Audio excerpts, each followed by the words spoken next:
Hi, everybody. Thank you for your patience as we started a little bit late. Welcome to today's webinar. I'll give everyone another minute to join on while I do some housekeeping. My name's Nicole, and I'm with the San Diego Law Library. Today, I have here with me today our speaker, Nick Cohenmeyer.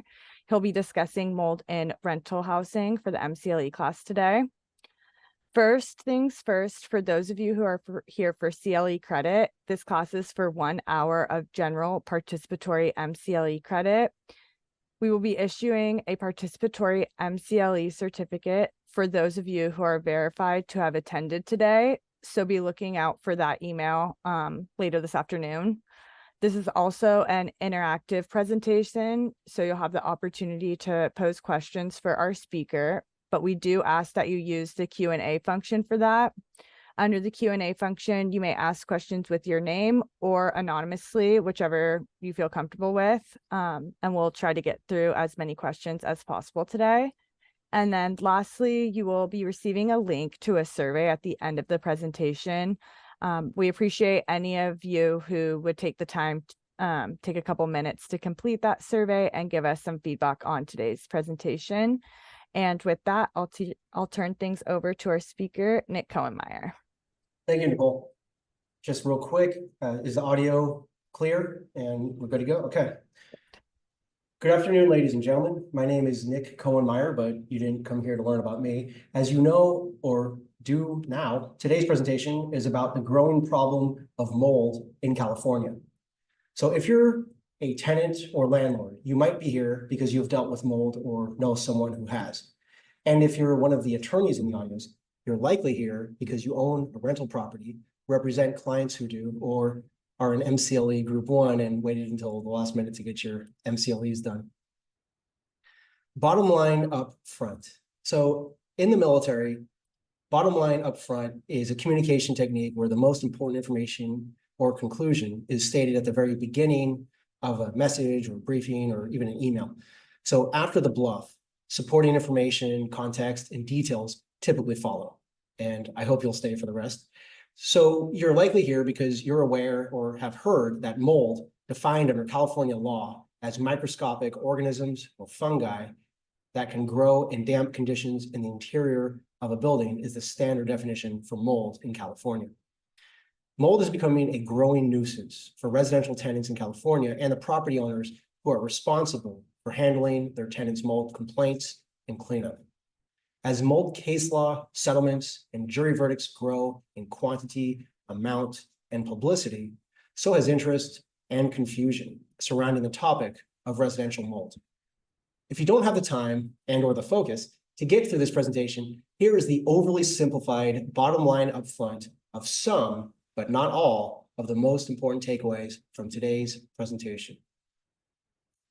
California has quietly passed a handful of new laws pertaining to mold, and many mom and pop landlords may not be aware of these, such as Health and Safety Code, section 26147, which requires landlords to notify all applicants to a tenancy of the existence of mold that the landlord knows about or should know about, that the mold actually exceeds permissible exposure limits or poses a threat to health.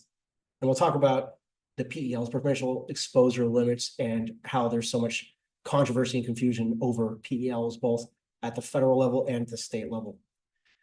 The Toxic Mold Protection Act of 2001, which was passed via SB 732, paved the way for the eventual mandatory distribution of a state-sanctioned booklet on mold to new tenants via Health and Safety Code section 26148.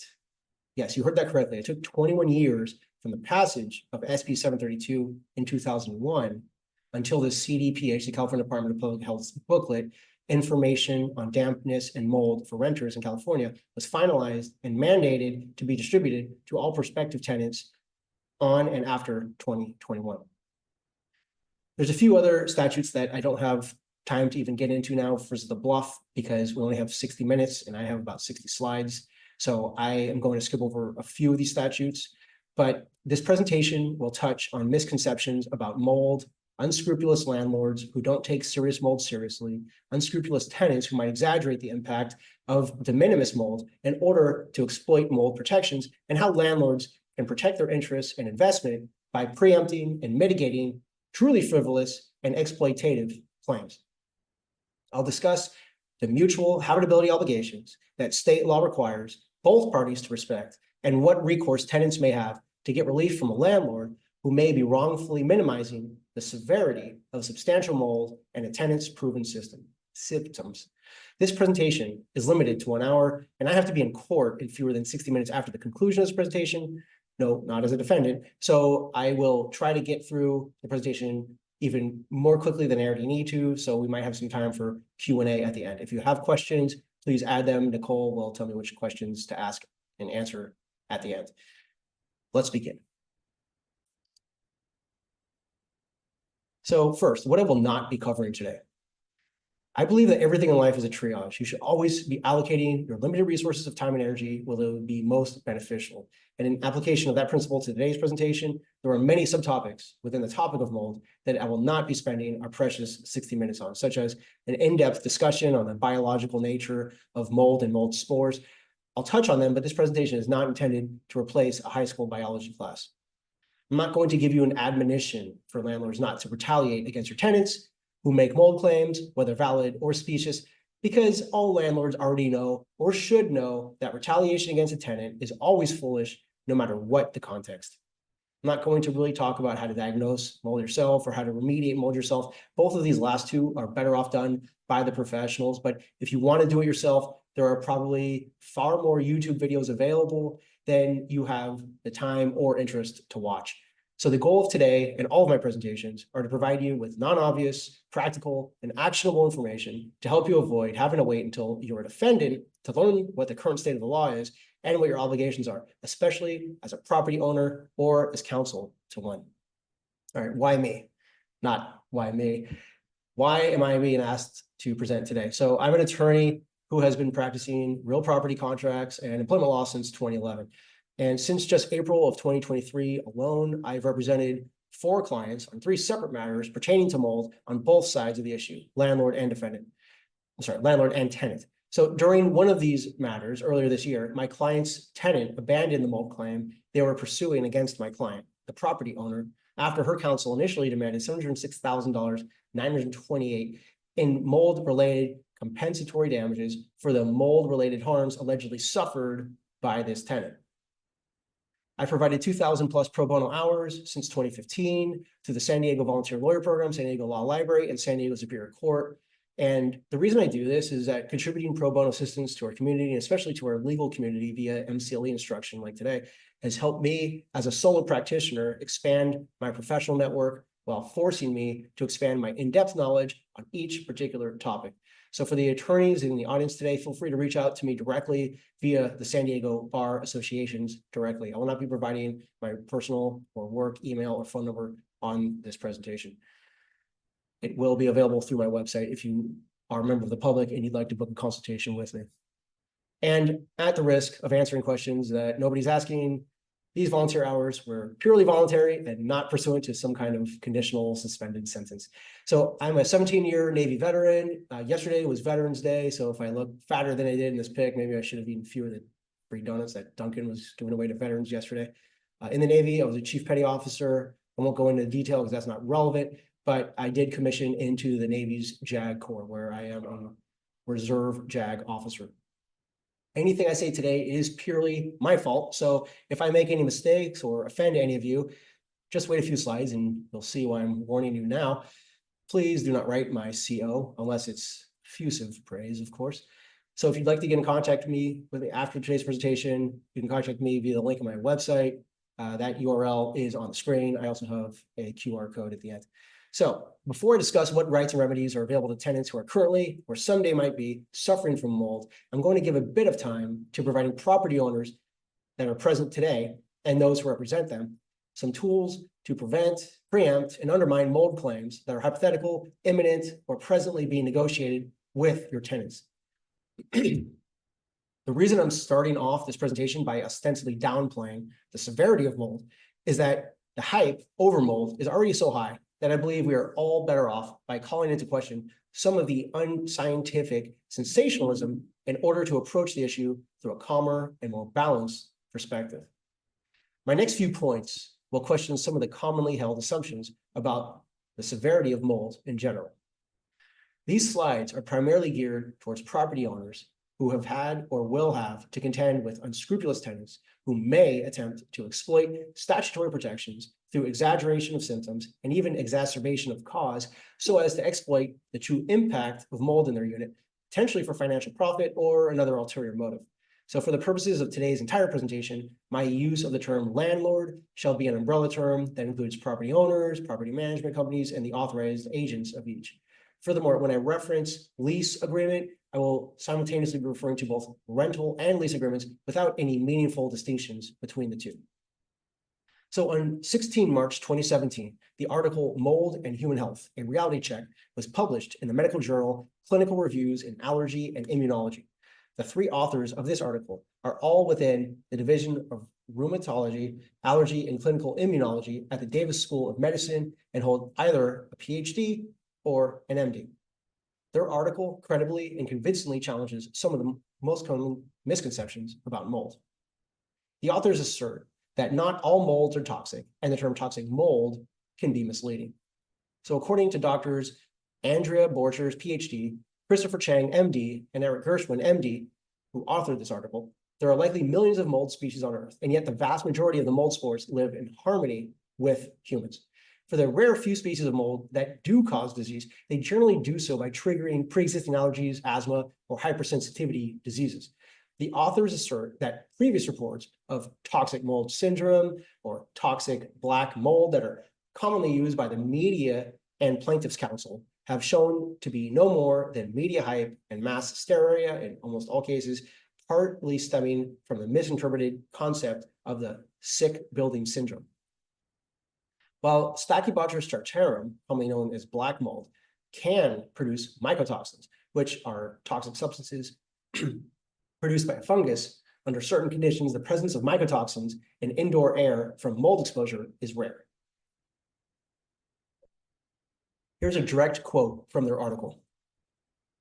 There is no scientific evidence that exposure to visible black mold in apartments and buildings can lead to the vague and subjective symptoms of memory loss, inability to focus, fatigue, and headaches that have been reported by people who erroneously believed they were suffering from mycotoxicosis. The authors even challenged the apparent causal relationship between cases of infant pulmonary hemorrhage and exposure to black mold by asserting that such a relationship has never been proven, nor has there ever been any evidence of a link between autoimmune disease and mold exposure. These findings were further codified, even though this next article was a little older.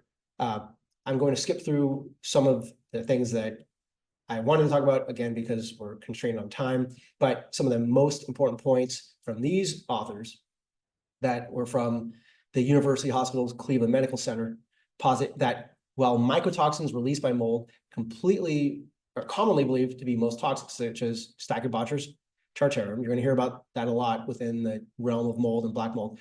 So they've been shown to be toxic to mammals under laboratory conditions, but the toxicity to humans in real-world settings may not be as harmful as widely feared for two reasons. One, mycotoxin exposure primarily occurs through ingestion, so stop eating your paint. And two, there's limited evidence of significant toxicity from inhalation alone in indoor environments. The authors recognize that indoor molds can cause respiratory issues, but these issues rarely result in infections outside of severely immunocompromised individuals. And even the CDC, in a different publication, obviously, has stated that a link between adverse health effects, such as acute idiopathic pulmonary hemorrhage among infants, memory loss or lethargy, and molds, including the most famous one, Stachybotrys chartarum, has not been proven, and that further studies are needed to find out what causes acute idiopathic hemorrhage and other adverse health effects. If you want to find that article that I was referencing just now before the CDC, you're going to have to look in the U.S. government's National Institute of Health's National Library of Medicine's National Center for Biotechnology Information's PubMed Central. why some tenants might exaggerate the seriousness of mold. And I will talk about strategies to prevent them. If you've been in the rental business for enough years and or with enough multifamily units, you will have come across tenants who have probably maybe claimed less than valid concerns about mold.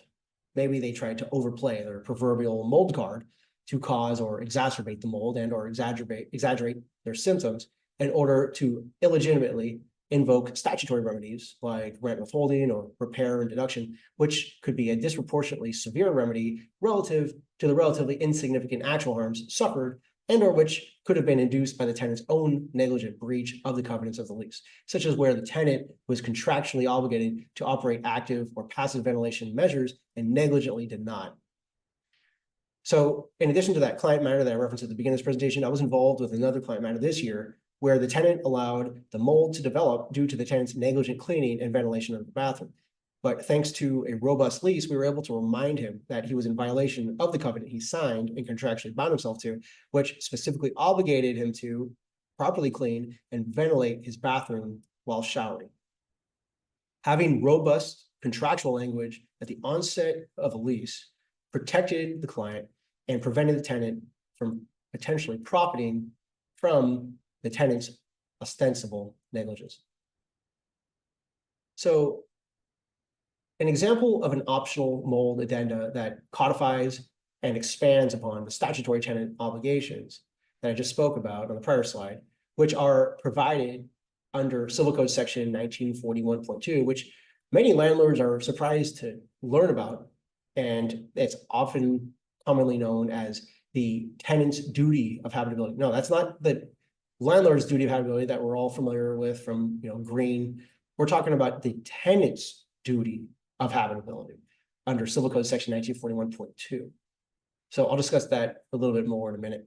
This is not the booklet that is now mandatory to distribute to all prospective tenants since January 1st, 2022. That booklet, as I mentioned earlier, that's called Information on Mold and Dampness for Renters in California. Instead, these protective contractual provisions under a mold notification addendum are, well, obviously going to be up to a judge to determine the enforceability, such as the extent of the indemnification afforded to a landlord defendant under this addendum. But if nothing else is enforceable, if nothing else is gained, it will at least put the tenant very early on reasonable notice of their expected responsibilities. So even if not all of the provisions of your mold addendum are enforceable, more than none of them will be, as long as you model it closely after Civil Code section 1941.2. So some of the key clauses of a mold addendum that I recommend would include clauses like the landlord has inspected the unit prior to lease and knows of no damp or wet building materials and knows of no mold or mildew contamination. The resident is hereby notified that mold can grow if the premises are not properly maintained or ventilated. It's important that residents keep the interior of the unit clean and that they promptly notify the landlord of any leaks, moisture problems, and or mold growth. So you may have a decent defense if you are a landlord defendant by showing we never even knew about this mold that was developing for weeks or months. The tenant was obligated to notify us. They breached. Had we have known, then the damages would have been a fraction of what they ended up being. Furthermore, the resident agrees to maintain the premises in a manner that prevents the occurrence of an infestation of mold or mildew in the premises. That's pretty broad. That could include closing the windows when it's raining. That could include a mandatory operation of the vent. It may be something for you to consider a timed vent switch that when the light in your bathroom, in the tenant's bathroom goes on, the fan goes on automatically. That's something for you or your client to consider. Obviously, it's got some downsides. It's noisy when it's dark, but it prevents the tenant from forgetting to run the fan when they're taking a hot shower. There's a few other provisions that obviously I don't have time to go into now, but that should get you some food for thought. What about exculpatory clauses? So in the Second District Court of Appeal, in the case of Burnett versus Chimney Sweep, I have the citation on the screen, the tenant sued their landlord and its property manager for the growth of mold in their leased premises. Now, It's worth noting that this case involved commercial, not residential tenants. These are commercial tenants, but since commercial leases can include exculpatory clauses that would not normally be permissible in residential leases, it was worth noting how the court partially invalidated, under much more lenient scrutiny, the exculpatory provision that they probably would definitely not have allowed under the residential counterpart. So what I'm talking about here is if you as a landlord are trying to basically carve out your liability, exculpate your liability as a landlord, what kind of guardrails are set up, what kind of proverbial needle you have to thread to make sure it is valid and enforceable when it's subjected to judicial scrutiny. So second, the exculpatory clause in this commercial lease shielded the landlord from liability for property damage or personal injury without specifically mentioning negligence. So the appeals court reversed the judgment on the pleading and found that the provision would be construed as shielding the landlord only from passive negligence, not from active negligence. And based on the allegations in the complaint, the landlord was actively negligent in refusing to remediate problems caused by excessive moisture and mold infestation on the premises. So if you want to read more about that judicial reasoning, look at the citation I had on the screen. Now, quick quiz. And you can just answer in the comments if you want. If the tenant knows of the habitability defect at move-in, could an implied waiver apply? 5 seconds to answer.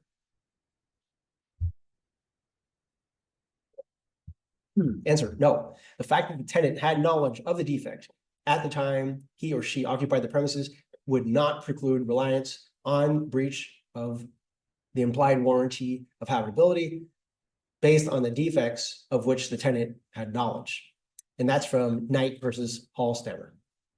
Just because you, as a tenant, know about the defects, you can still invoke the implied warranty of habitability. And you can still hold your landlord liable for its breach. All right, so let me talk about the tenant's duty of habitability. We touched on that in the form of a mold addendum, which your mold addendum should be modeled after. It is very important to invoke, even if you've never needed it, even if you think you never will. It's always better to have it, not need it, than need it and not have it. And we've already discussed most of the essential provisions. It's on the screen and it can be viewed by yourself under Civil Code section 1941.2, which I have on the screen, obviously. So tools for tenants. So for the tenants and tenant sympathizers in today's audience, thank you for holding your patience and withholding your outrage throughout the last section. I'm not going to say that I did not intend to minimize the severity of mold in general, because that's obviously exactly what I did, regardless of my intention.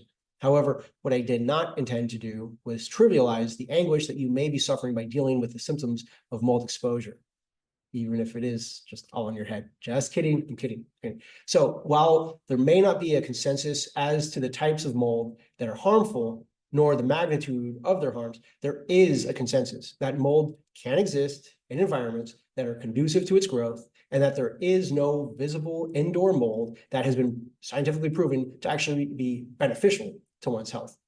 So at the very best, visible indoor mold is neutral, it's harmless, but more likely it's a few degrees worse than just neutral. Dealing with mold is bad enough. Dealing with a recalcitrant landlord, especially if they've just become empowered by my last section, can be just as bad or worse than the mold itself. So before I even get into why landlords might downplay mold severity, I'm going to mention a few reasons why affected tenants might be afraid to even voice a habitability complaint concerning mold to their landlord. As you see on the screen, some of the common reasons tenants have given for essentially suffering in silence and enduring habitability defects that they did not cause and were not reasonably able to prevent have mainly been out of some kind of fear of some kind of retaliation by their landlord. Now, retaliation can come in several forms, such as a suspiciously timed rental increase or threats to report the aggrieved tenant to immigration, child protective services, law enforcement, even the school of their children for offenses that might otherwise be true, but are just being used as pretext to conceal a retaliatory motive to punish or prevent a tenant's valid complaints. these are not only immoral, these are typically also illegal actions by the landlord. Now, I disclaimed at the beginning of this presentation that I wouldn't spend much time admonishing landlords against retaliation, because if you don't already know and you're a landlord that retaliation is usually unlawful and always unwise, then you need to immediately hand over management of your properties to someone more qualified. So one more thing I'll say on this topic, which is geared towards tenants: if the landlord does or attempts to retaliate against you by attempting to actually or constructively evict you, increase your rent, decrease pre-existing services, simply for exercising your rights or making a legitimate habitability complaint, you have several protections under California law, and I'll discuss these protections next.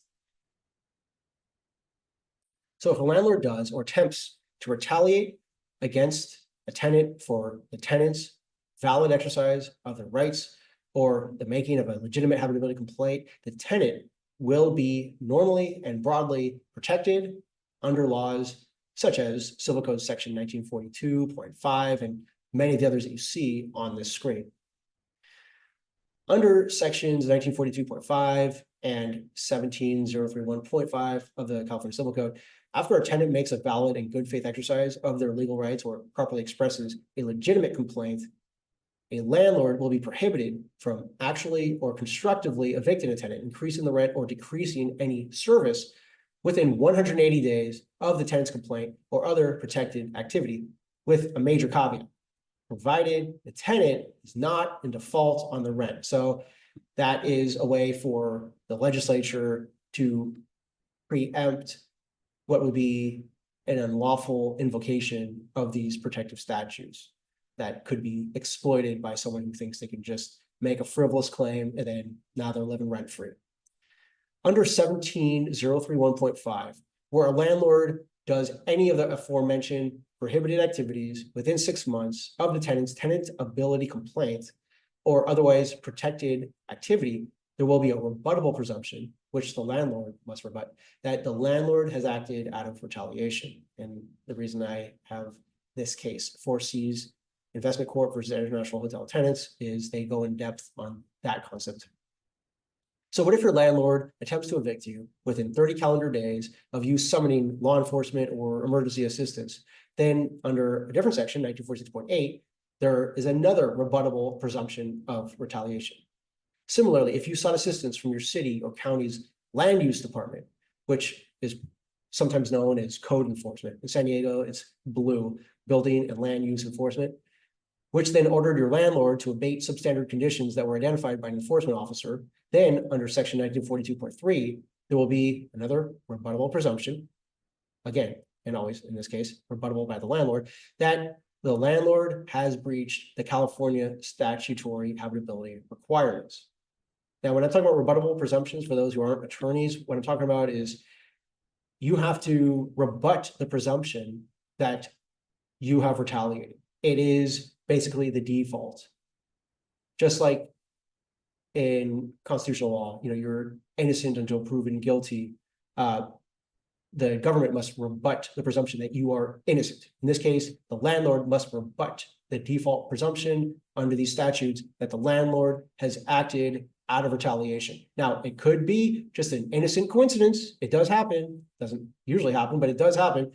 And if the landlord has sufficient evidence and basis to make that complaint, that it was nothing more than just an untimely event, such as, let's say you have automatic rent increases and somebody within, a few weeks, right before the rent increase had voiced the habitability complaint, but then their rent gets increased along with 50 of their other neighbors in that apartment complex, that could, in some cases, be sufficient to rebut the presumption that the tenant had a rental increase as retaliation. It would be impractical for the landlord to not increase the rent because the tenant made a habitability complaint just out of caution for being accused of retaliation. So you see how it works both ways. So if you're served with an incurable notice to quit your tenancy or notice of non-renewal within 6 months of your valid habitability complaint or activity that results in the commencement of an unlawful detainer against you, an unlawful detainer in California is what we call evictions, then you'll be able to assert in your answer to the unlawful detainer what's called an affirmative defense, that you're being evicted in retaliation for your protected activity as a tenant. All right, another quiz. True, false. California law specifies permissible exposure limits for mold. False. So although California law does not specify permissible exposure limits for mold, the presence of visible mold, water damage, damp materials, or a musty odor can indicate a health hazard. What about federal law? Also false. There's no federal law that sets permissible exposure limits or building tolerance standards for mold and residential property. Now, one thing that I will mention related to mold, not related to this per se, is that one of the theories as to why there's so many new mold claims in the last 20 or so years is that the tolerances for building, for contractors, for the general contractors, how they build our homes are so much tighter. They have become almost hermetically sealed. I mean, not literally, but they don't have as much exchange with the outside air that older homes did. And why is that relevant? Why is that important? Because you need ventilation. When you have stagnant air, and especially with moisture, if the moisture can't get out, that is prime breeding ground for mold. And a lot of us have been spending more and more time at home. There's reasons that could increase the mold, but that's one of the theories, that there's more mold because the buildings, the houses that we live in, the offices we work in, often for environmental reasons, for green reasons, to make sure the home is insulated, that it's not drafty and wasting energy. There are solutions to every problem and problems to every solution. And that is one of the problems to the increased building efficiency, perhaps even the LEED standards, LEED. All right, so landlords who downplay mold severity. So why and how some property owners might downplay the seriousness of mold, and why some tenants might unknowingly allow them to. So we talked about in the first group, tenants who downplay mold severity out of fear of retaliation. That was cohort 1. Now, in the second cohort, we have the opposite from the first. The second cohort consists of landlords who might downplay the severity of mold in their properties and might even refuse to acknowledge its existence to begin with. So what can a tenant do when a landlord misunderstands their obligations to maintain a safe and habitable dwelling and refuses to take the precautionary and or ameliorative steps needed to keep the mold that you couldn't have caused nor prevented out of your dwelling? Well, let's touch on habitability fundamentals. So under California Civil Code section 1941.1, which is often cited in habitability actions against property owners and managers involving mold claims in California, even though it doesn't make any direct reference to mold, many claims are brought under 1941.1 because of its language in requiring landlords to provide rental premises that meet basic habitability standards. The basic habitability standards that are expressly mentioned under California Civil Code 1941.1, and keep in mind now, we're not talking about the tenant's duty of habitability now. Now we're talking about the landlord's duty of habitability. And they refer to the landlord's obligation to maintain weather protection of roof and exterior walls, plumbing and sewage facilities, a few other things. But it's inferred from this enumerated list under 1941.1 that mold would fall within the greater scope of habitability, especially where it can be demonstrated that the mold arose due to inadequate weather protection or plumbing, which are enumerated requirements for the landlord to maintain under the implied warranty of habitability, which was originally started under a case called Green versus Superior Court. So substandard buildings. California Health and Safety Code section 17920.3 identifies 13 sanitation categories, 9 categories of structural hazards, and a myriad of individual defects that could render a building substandard. So specifically, and in most relevance to our context, section 17920.3, subsection A, subsection 11, considers a building substandard if there is dampness of habitable rooms, with one of the implications likely being that a damp or wet building will foster the growth of mold.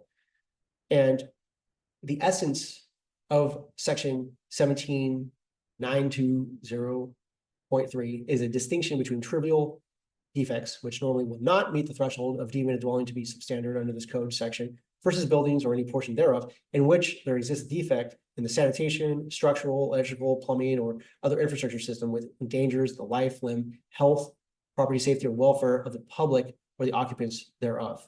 All right, there's a few more things I have on my notes, but I don't have time to get to that. I want to get through the bulk of at least the main points of this presentation. And if there are individual questions, I can go into more depth on those after. So another quiz. What if the tenant maintains the uninhabitable occupancy? In other words, if the landlord accepts a tenant's rent after commencing an unlawful detainer against the tenant, that will usually be considered a waiver of the landlord's eviction. So what if a tenant maintains occupancy after the tenant learns of the uninhabitability? Would that be considered a waiver of the tenant's claim of the landlord's breach of habitability? No. So in the 1972 case of Smith versus David, citation on the screen, the court found that the plaintiffs continued living in the house did not mean that the premises were habitable. I hope that makes sense to everybody that's watching who is an attorney. Just because you know of the habitability complaint and you don't want to move doesn't imply any kind of waiver.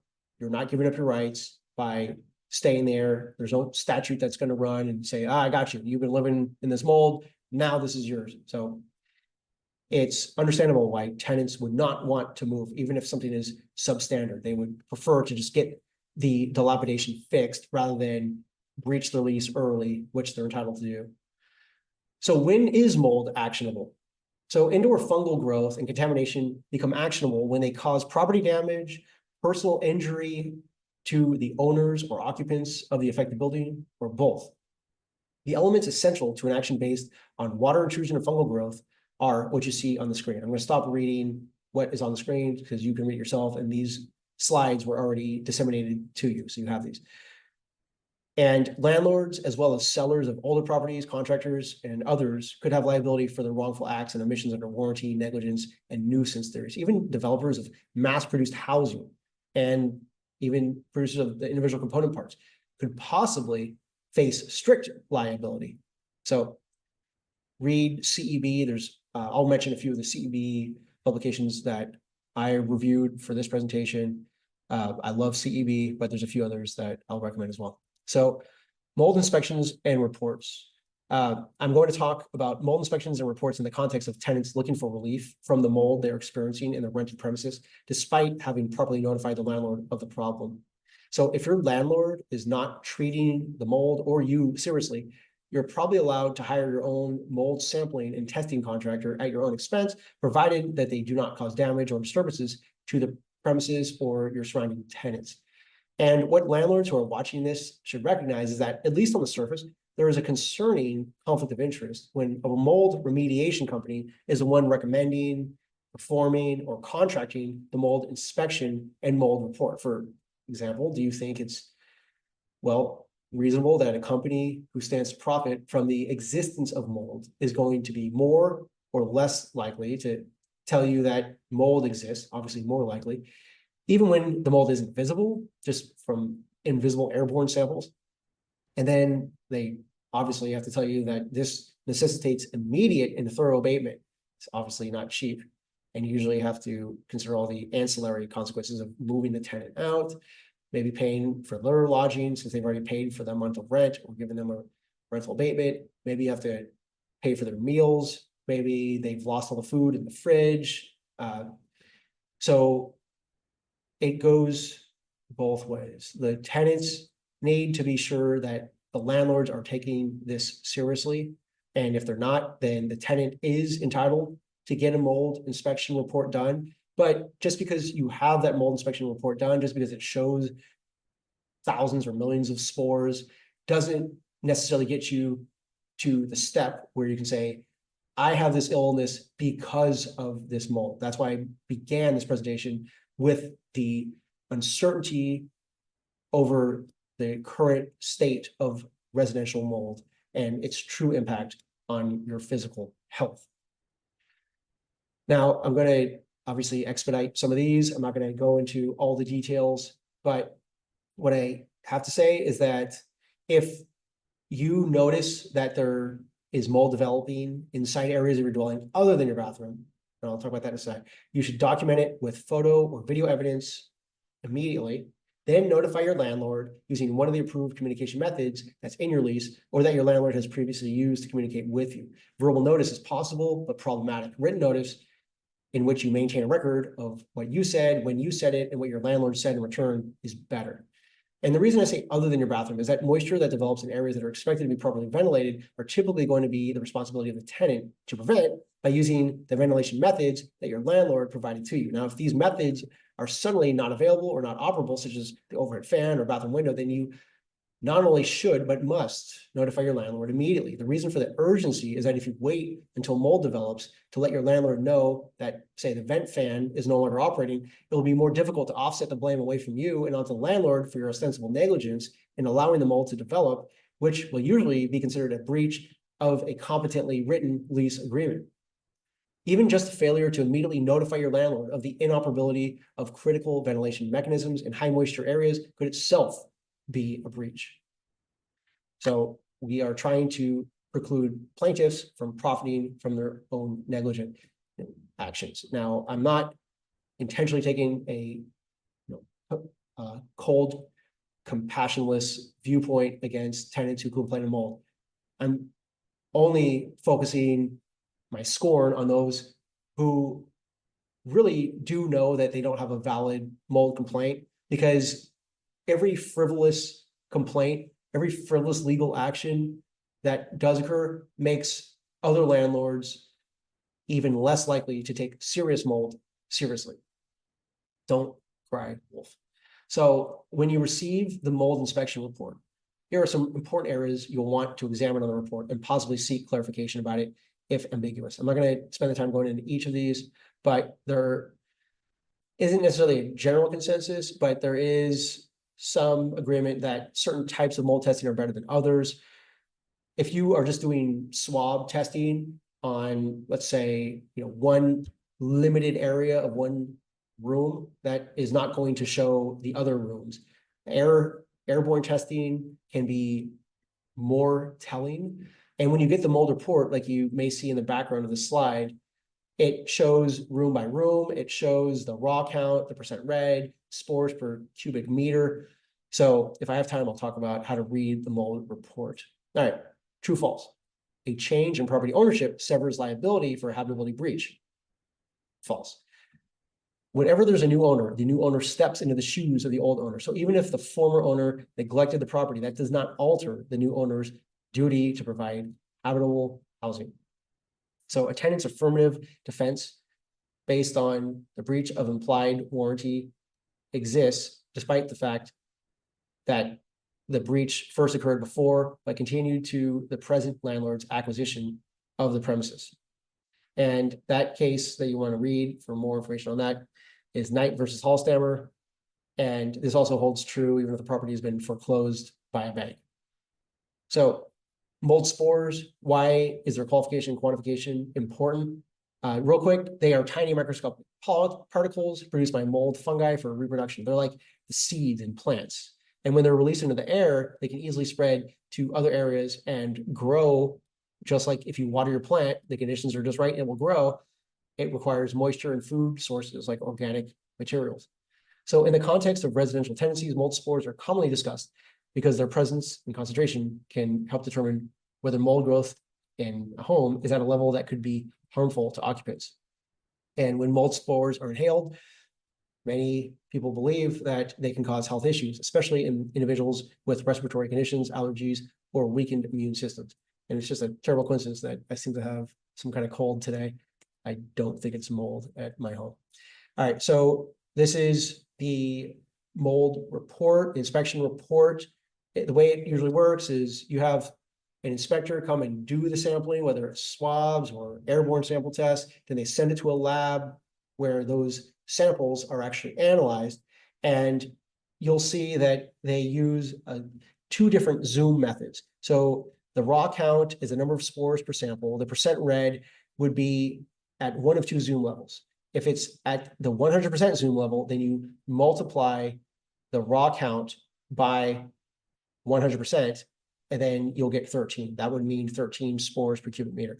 If they had to zoom way out, so 25% means I'm back here, 100% means I'm up here. The reason they'd have to zoom out is that there's not a high concentration of mold spores on that sample, so they have to zoom out to get a larger perspective to get to fit more of the spores so they can finally find a couple within that sample size. When they're very densely close together, then they don't have to zoom out. So if it's a 25% zoom, right, remember we're back here, if it's 25% because they had to zoom out, then you multiply it by 53 to get the number of spores per cubic meter. Mold spore thresholds, there's also not hard science on this, but in general, anything from 0 to 1500 is considered low levels of mold concentration, considered acceptably clean. And then once it gets to the red, now we may have some problems, especially if it's some of the more toxic molds. Potential remedies available to aggrieved tenants. So I'm going to run through these as quickly as I can. You can file an enforcement complaint. Now in San Diego, it would be the building and land use enforcement. You can potentially subpoena the report if the report was not given to you. Remember to emphasize the implied warranty of habitability when you're pursuing your remedies. Again, Green versus Superior Court. And you want to emphasize that the mold substantially affects the health and safety of the unit. And anytime you can use your exhibits to do your talking instead of you doing the talking, it's generally more credible for a judge or a jury. It's hard to disagree. It's hard to deny the existence of visible mold when you have a photo of it. It's a lot easier to deny the existence of it when someone's just describing it. Rent withholding. In a tenant's lawsuit over habitability in mold in California, damages are typically determined by several methods. And one of those, I'm not going to discuss all of them, is to calculate the difference between the rent paid while the premises was uninhabitable and the rent that would have been reasonable considering the extent to which the rental value of the property was reduced by the defect. Look up the case of Erlock versus Sierra Asset Servicing. And then you can also use a method that determines the difference between the fair rental value of the premises had to be in the condition warranted and their fair rental value with the uninhabitable condition. You could also use a method where damages can be calculated by multiplying the rent paid by the tenant by the percentage of the premises rendered unusable due to the uninhabitable condition. Now, during another quiz, and I just have these randomly placed throughout the presentation to break it up a little bit. During habitability violation, can a tenant withhold all rent? Right? Obviously, I'm abbreviating some words there. It's not perfect grammar. During a habitability violation, can the tenant withhold all rent? So that's probably a trickier question that seems on the surface. The answer is not necessarily. So the tenant's duty to pay the full rent is mutually dependent on the landlord's duty to fulfill the implied warranty of habitability. But the tenant is not absolved from all liability for rent. It remains liable for the reasonable rental value of the premises, as often will be determined by the trial court, for such time as the premises were in violation of the housing codes. And one of the cases that speaks to this is Hinson v. Dulles, 1972. But where a tenant is forced to vacate, then a stronger argument would be made in favor of withholding the entire rental amount. Determining reasonable rental value, I'm going to skip over that. Nuisance, a landlord who allows untreated mold to interfere with the tenant's use of the property could be held liable under a nuisance theory under Civil Code Section 3479. Compensatory damages. So a landlord's liability could include special damages for specific economic losses incurred by the tenant, such as property damage. Look at Stoiber versus Honeychuck. In extreme and rare cases involving mold, the landlord's liability could include general damages for discomfort and annoyance. Now, remember, if you're going to plead this yourself, if you're a pro se litigant, special damages always have to be pled in the complaint to be recoverable. General damages don't require specific pleading. Punitive damages. If the landlord's conduct is found to be malicious or oppressive, the tenant could pursue punitive damages. Look at the cases I have on the screen for that. And of course, the court could order the tenant or order the landlord to abate any nuisance and repair substandard conditions. And if your preference is to continue remaining where you live, especially if you're in Section 8 and moving would be almost impossible, at least impractical, then a court's injunction might be one of your better remedies than seeking just damages and moving out. Obviously, repair and deduct is something you may be familiar with. You can do that up to twice in 12 months, but it's not available unless the tenant has satisfied certain procedural prerequisites. For discussion of the repair and deduct remedy, look at Civil Code Section 1942, and also look at Knight versus Hallstammer. major versus minor mold. Under Civil Code Section 3479, this talks about anything that's injurious to health or is indecent or offensive to the senses or an obstruction to the free use of property so as to interfere with the comfortable enjoyment of life or property. And even though evidence suggests that mold per se is not inherently bad, it has to be a much more nuanced approach. There is evidence to state that the more extensive, widespread, or severe the water damage, dampness, visible mold, or mold odor, the greater the health risks. So look up Civil Code Section 3479. And true, false. Well, let's just skip over these. Okay, so you also should check your local ordinances, not just if you're a tenant, but if you're a landlord as well. There may be more restrictive local ordinances that are more restrictive than just state law. For example, San Francisco has added mold to its list of nuisances, and it allows tenants to sue landlords under private and public nuisance laws if they fail to clean up serious outbreaks. Expert witnesses. So when litigating serious mold claims, you may wish to hire the relevant experts having personal knowledge who can competently testify as to the severity of the specific dilapidations in your unit. And you may also wish to invoke a subpoena ducis tecum under CCP Section 1985 for the inspection records from one of the officers who did the inspection. According to the CEB publication, Exploring Mold Science, Anatomy of a Mold Investigation, in mold exposure claims, proving the defective conditions nearly always becomes a battle between the landlords and the tenants' experts. So if you're the tenant, you don't have an expert, you maybe don't have the ability to afford one, the expert who conducted the samples is not available or not willing, and maybe you can't subpoena them, but the landlord does have an expert, it's not going to go well for you. If the landlord is able to secure an expert to testify that the mold was essentially de minimis, and maybe it's a medical expert to say, no, the conditions that you're complaining of are not even possible to have arisen under this. You don't have compelling medical documentation that you're willing to share to show that you were perfectly healthy before your alleged mold exposure, and now you're suffering. These are all things that are going to make your life as a tenant even more difficult than it already is when you're dealing with mold. But what you can do is take ample photographs, ample video immediately. Be careful if it's mold that you think is going to be blamed on you, but if there was a flood, if a pipe broke, things that are obviously not from any fault of you, then document that before the landlord rushes in to rip that drywall out or cover it up with paint, which they shouldn't do, and that's a different problem. But document.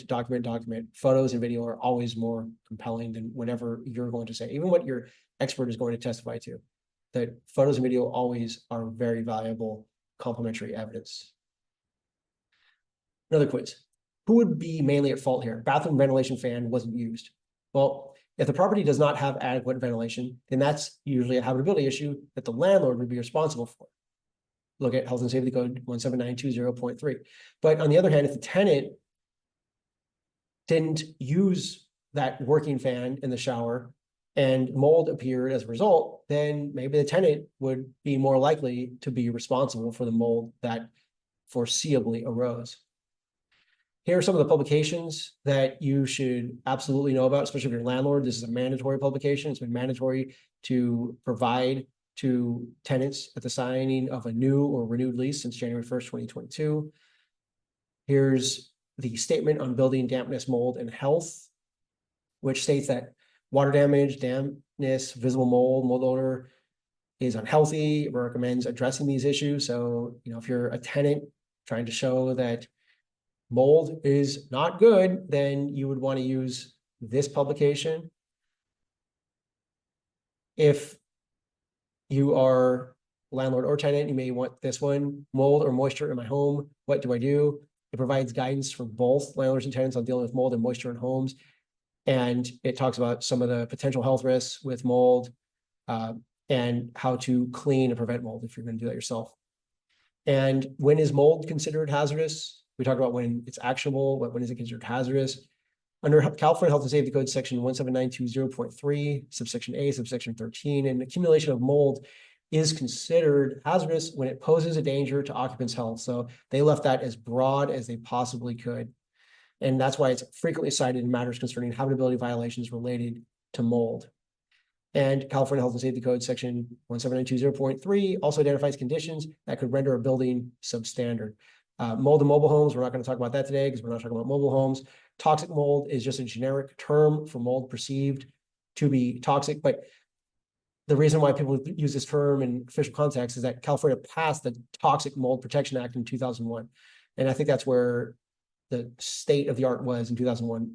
Toxic mold was something that was considered to be a lot more of a credible threat than it possibly is now, after mountains of literature and studies have cast significant doubt on the nature of toxic mold. So toxic mold, if it is a thing, would generally include the types of mold that are known to emit mycotoxins, such as the ones on the screen. Renters insurance. Now, I wish I had more time to talk about insurance and commercial insurance. You absolutely want your tenants to carry renters insurance. It's not for your benefit, it's for their benefit as well. It's very cheap, some of the cheapest insurance they could have, and it covers their personal possessions. And then your commercial insurance, you want to check with your carrier whether you are covered for flooding and for mold. If mold occurs and it's the result of a broken pipe, is that going to be covered? If there's a mold rider, an endorsement that you can get, maybe that's worth considering. Everything is net versus gross. Doesn't matter how much money you save for 20 years of not having proper insurance. That one catastrophic claim you need to make could completely eviscerate all the money you saved in those 20 years and then some. For more info, look at the epa.gov/mold. And then here's the bottom line. It's summarized in your slides. If you want more cases, here they are. The conclusion, I do this for the community. If you'd like me to do more presentations, please indicate so in the feedback. Your time is valuable, and I hope this was a productive use of your hour. That concludes my presentation. Thank you. Thank you so much, Nick. Do you have time for one question? Yeah, go for it. Okay, so somebody asked, what about the medical mycotoxin lab tests? Any information about use of these tests to prove injury? Yeah, so mycotoxins is what we talked about at the beginning of the presentation, where it's generally claimed that it kind of goes in succession. So you have mold, it's visible mold. The test shows that it's positive for one of the, loosely termed toxic molds, which emit mycotoxins. And then you have a claim that, but for these mycotoxins, I still would have been in perfect health. So if you're going to bring a claim alleging mycotoxin-induced mold exposure with adverse health consequences, you're going to need some kind of expert testimony. You're going to need, whether it's in the form of a note from your doctor, at the very least, someone who's credible. So someone who can tie your worsening health symptoms to this particular time frame.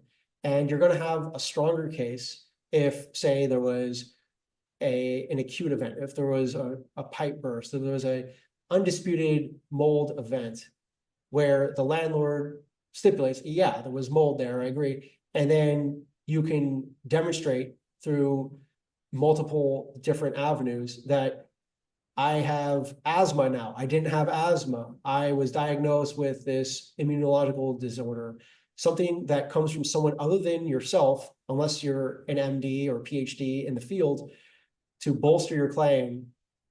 And the bottom line being, I was healthy before the mycotoxin exposure. The mycotoxin exposure is the most logical proximate cause to my injuries that I'm now suffering. And then, do you have time for one more? Potentially. Go ahead. Okay. Do renters insurance policies typically cover mold damage to personal property? That's a great question. It depends. I have seen State Farm cover it. I've seen USAA cover it, but it's becoming more difficult to get coverage in California, as everybody knows. So the only way for me to competently answer that is to look at your policy, but you don't want to pay me to do it. So talk to your agent, look through, and I did actually have some things to say on that, which I didn't have a chance to get to, but there was a quick survey I did with some of the, Geico, Lemonade, whether they covered it, and it comes down to a few stipulations. Obviously, I was talking to the agent for one of my clients, and what he was saying was that if it was mold that was caused by the tenant, in some way, they generally do cover it, which seemed counterintuitive. Like, why would you allow a tenant to profit from their own negligence? But if it's like a burst pipe, that should either be covered under your renter's insurance or under your landlord's habitation commercial apartment policy. Obviously, they're going to be very non-enthused to utilize that insurance, but renter's insurance is super cheap. And one thing that a landlord may consider, I don't know if this is practical for most landlords, you obviously want your tenants to carry renter's insurance. And the number one reason why renters don't carry renter's insurance is that they don't want to pay for anything that they feel like they don't have to pay for, even though it's totally in their interest. So one possible approach is for the landlord maybe to offer to pay the premium for the tenant. And in exchange for that, not only will the landlord be named as an additional insured, which absolutely benefits the landlord, because now the landlord can usually assert a claim on behalf of that tenant for a covered peril, but the tenant now will absolutely maintain that policy, because even if you just mandate that the tenant has to have renter's insurance at the onset of the lease, there's usually nothing to ensure that the tenant won't make that policy lapse. A lot of landlords don't check it after the first time. It should be checked with each lease renewal if you're doing lease renewals, but many landlords don't. This way, if you're paying for it, and maybe you even offset the amount, maybe you have the tenant pay for it, and you offset the premium with the monthly rent. So if the premium is $50 a month for the renter's insurance, you give them a $50 rent credit. That's going to be something that you can consider. I don't know of any landlords doing that, but it seems like it might be worth something to consider, because renter's insurance absolutely benefits both parties. Awesome. Well, that concludes the MCLE class for today. Thank you so much, Nick, for such a wonderful, detailed presentation. And then to those who are still with us, please, if you do have the time to answer the survey questions at the end of this webinar, we would really appreciate it. Thank you, Nick, and thank you for everyone who attended. Thank you.